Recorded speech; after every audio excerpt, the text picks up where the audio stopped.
Helping verbs. ইংরেজি শিখতে গেলে কিংবা বলতে গেলে যেটা জানা খুব প্রয়োজন তা হলো হেল্পিং ভার্বস। এরা মেন ভার্বকে সাহায্য করে বলেই এদেরকে হেল্পিং ভার্ব বলে। তাছাড়া হেল্পিং ভার্বকে অক্সিলারি ভার্বও বলে। তো এরা কি ধরনের সাহায্য করে? হেল্পিং ভার্ব সাধারণত অন্য ভার্বকে টেন্স গঠনে, ভয়েস গঠনে সাহায্য করে। তাছাড়াও মুড গঠনেও সাহায্য করে।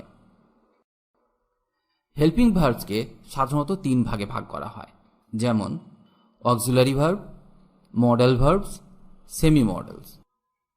আবার অক্সিলারি ভার্বের মধ্যে পড়ে to be, to have, to do. আবার টু বি ভার্বের মধ্যে পড়ে am, is, are, was, were, be, been. To হ্যাভের মধ্যে পড়ে হ্যাভ, হ্যাজ, হ্যাড। আর টু ডু এর মধ্যে পড়ে do, does, did. Modal verbs. Modal ভার্বসের মধ্যে পড়ে can, could, may, might, will, would, shall, should. তাছাড়া মাস্ট এবং অড টু। Semi models. এর মধ্যে পড়ে need, dare, use to. Helping verbs সব সময় সাহায্য করে মেন ভার্বের কোনো কাজকে বর্ণনা করতে। মানে কাজটি বর্তমানে হচ্ছে না অতীতে হয়ে গেছে নাকি ভবিষ্যতে হবে, এটা বোঝাতে হেল্পিং ভার্ব সাহায্য করে। হেল্পিং ভার্বসকে দেখে আমরা সহজেই বুঝে যাই যে বাক্যটি কোন টেন্সে আছে। এবার আমরা শিখব এদের কিছু ব্যবহার। Auxiliary verbs. প্রথমে আমরা টু বি নিয়ে আলোচনা করব। I am eating an apple. আমি একটি আপেল খাচ্ছি। Am I boring you? আমি কি তোমাকে বিরক্ত করছি? He is talking with me. সে আমার সাথে কথা বলছে। What is going on? কি হচ্ছে? They are watching TV. তারা টিভি দেখছে। এই উদাহরণগুলিতে অ্যাম, ইজ, আর কে আমরা হেল্পিং ভার্ব হিসাবে ব্যবহার করলাম, কারণ বাক্যগুলিতে মেন ভার্ব হল eating, boring, talking, going, watching.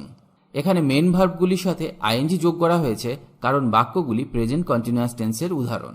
গ্রামারের নিয়ম অনুসারে প্রেজেন্ট কন্টিনিউয়াস টেন্সের স্ট্রাকচার হল সাবজেক্ট, তারপরে বসবে সাবজেক্ট অনুযায়ী অ্যাম, ইজ, আর, তারপর মেন ভার্ব এবং মেন ভার্বের সাথে আইএনজি যোগ করতে হবে, তারপর অবজেক্ট থাকলে বসাতে হবে। হেল্পিং ভার্ব আবার মেন ভার্ব হিসাবেও কাজ করে। আমি একটি অন্য ক্লাসে এই নিয়ে বিশদভাবে আলোচনা করব যে হেল্পিং ভার্ব কখন মেন ভার্ব হিসাবে কাজ করে। এখন আমি কয়েকটি উদাহরণ দিচ্ছি। We are happy. আমরা খুশি। He was alone. তিনি একা ছিলেন। এই দুটি বাক্যতে আর এবং was as a main verb কাজ করছে, কারণ বাক্য দুটিতে আর কোনো ভার্ব নেই। আর আপনার জানা উচিত ভার্ব ছাড়া কোনো বাক্য তৈরি হয় না। আরও কয়েকটি উদাহরণ দেখা যাক। How are you? আপনি কেমন আছেন? I was at home. আমি বাড়িতে ছিলাম। All of us were silent. All of us were silent. আমরা সবাই চুপ করেছিলাম।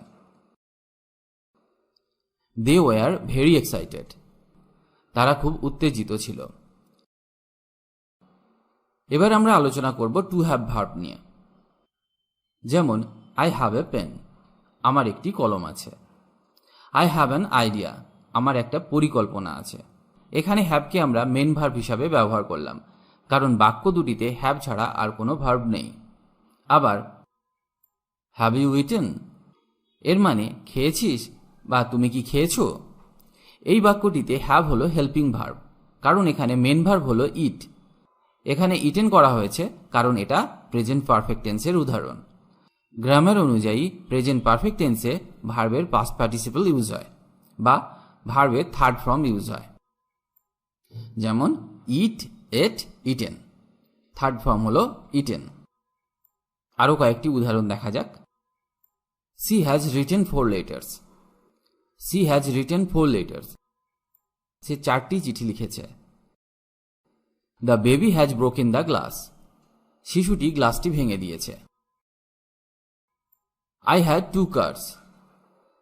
আমার 2টি গাড়ি ছিল। I had a good time, আমার একটি ভালো সময় ছিল। হ্যাভ হ্যাজের পাস্ট ফর্ম হল had. He has long legs, তার লম্বা পা আছে। সি হ্যাজ লং হেয়ার, তার লম্বা চুল রয়েছে। এখানে আমরা হ্যাড এবং হ্যাজের ব্যবহার দেখলাম। Do as auxiliary, do, did, does.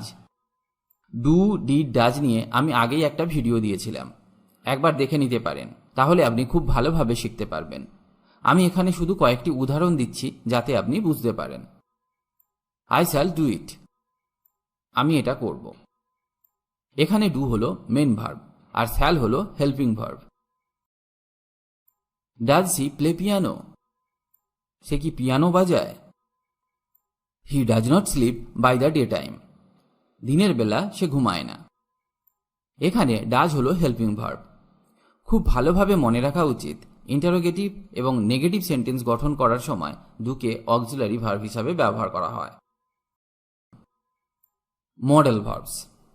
Model verbs নিয়ে আমি আগেই অনেকগুলি ভিডিও দিয়েছি আর সেখানে আমি খুব ভালোভাবে ব্যাখ্যা করেছি, তাও আজকে আপনাদের বোঝার সুবিধার জন্য একবার বলে দিচ্ছি। আই ক্যান সুইম, আমি সাঁতার কাটতে পারি। ক্যান ইউ কাম, তুমি কি আসতে পারবে? I wish I could speak English, I wish I could speak English. Could you tell me the way, তুমি কি আমাকে পথটা বলতে পারবে? এখানে আমাদের জানা উচিত সামর্থ্য অর্থে ক্যানকে ব্যবহার করা হয়। ক্যানের পাস্ট ফর্ম হল কুড, তবে সৌজন্য প্রকাশের জন্য কুডকে প্রেজেন্ট টেন্সেও ব্যবহার করা হয়ে থাকে। যেমন could I use your pencil, could I use your pencil, আমি কি আপনার পেন্সিল ব্যবহার করতে পারি? এখানে আমরা ক্যান ব্যবহার করতে পারতাম, কিন্তু কুড ব্যবহার করার ফলে বাক্যটি অনেক পোলাইট হয়ে গেল এবং এতে একটা সৌজন্য প্রকাশ পেল। সম্ভাবনা এবং অনুমতি অর্থে মেকে ব্যবহার করা হয়। যেমন মে আই কাম ইন, আমি কি আসতে পারি? ইট মে রেন টুমরো, আগামীকাল বৃষ্টি হতে পারে। মেয়ের পাস্ট টেন্স হলো মাইট। সি মাইট কাম, সে আসতে পারে। ইট মাইট রেন টুমরো, ইট মাইট রেন টুমরো, আগামীকাল বৃষ্টি হতে পারে।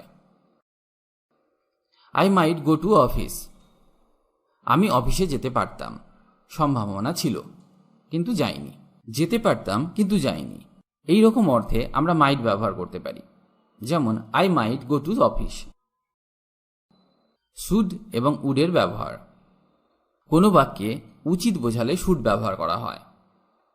হাউ শুড আই নো, আমার কিভাবে জানা উচিত। ইউ শুড ওয়ার্ক হার্ড, তোমার কঠোর পরিশ্রম করা উচিত। কোনো বাক্যে উচিত বোঝালে যেমন শুডের ব্যবহার করা হয়, ঠিক তেমনি শুডের পরিবর্তে আমরা অট টুও ব্যবহার করতে পারি। যেমন we ought to obey the law, আমাদের উচিত আইন মেনে চলা। এখানে আমরা অট টুর পরিবর্তে শুড ব্যবহার করতে পারতাম। যেমন we should obey the law, we should obey the law. আবার you ought to thank him, you ought to thank him, তোমার তাকে ধন্যবাদ জানানো উচিত। সৌজন্য এবং অনিয়মিত অভ্যাস বোঝাতে উডের ব্যবহার করা হয়। Would you please lend me some money, would you please lend me some money, আপনি আমাকে কিছু টাকা ধার দিতে পারেন। He would read 8 hours per day, he would read 8 hours per day, তিনি প্রতিদিন 8 ঘন্টা করে পড়তেন। অবশ্যই করতে হবে এই রকম বোঝালে মাস্ট ব্যবহার করা হয়। You must go at once, তোমাকে এক্ষুনি যেতে হবে। He must be an Indian, তাকে অবশ্যই একজন ভারতীয় হতে হবে। I must help her at any cost, আমি অবশ্যই তাকে যে কোনো মূল্যে সহায়তা করব। Semi models. কোনো কিছু প্রয়োজন অর্থে বা করতে হবে অর্থে নিডের ব্যবহার করা হয়। যেমন উই নিড এ কার, আমাদের একটি গাড়ি প্রয়োজন। আই নিড টু চেক, আমাকে চেক করতে হবে। আই নিড টু নো, আমার জানা দরকার। সাহস করা অর্থে ডেয়ার ব্যবহার করা হয়। যেমন he didn't dare to speak to her. He didn't dare to speak to her. সে তার সাথে কথা বলার সাহস পেল না। Don't you dare come back again. Don't you dare come back again. তোমার কি আবার ফিরে আসার সাহস নেই? অতীতের কোনো অভ্যাস বা অতীতের কোনো কাজ করা হতো এই রকম বোঝালে ইউজ টু ব্যবহার করা হয়। যেমন he use to go to office by car. He use to go to office by car. তিনি গাড়িতে করে অফিস যেতেন। I use to play cricket. আমি ক্রিকেট খেলতাম। I use to live here. I use to live here. আমি এখানে থাকতাম। আশা করি আমি হেল্পিং ভার্বের সমস্ত কিছু বোঝাতে পেরেছি। যদি কোনো সমস্যা হয়ে থাকে বা কোনো জায়গায় বুঝতে না পেরে থাকেন তাহলে আমাকে জানান, আমি আবার একটি ভিডিও বানিয়ে দেব। তবে আমি নিড, ডেয়ার, ইউজ টু নিয়ে আরেকটি ডিটেল ভিডিও বানাবো। সেখানে আমি আরও পরিষ্কার করে আপনাদের বোঝানোর চেষ্টা করব।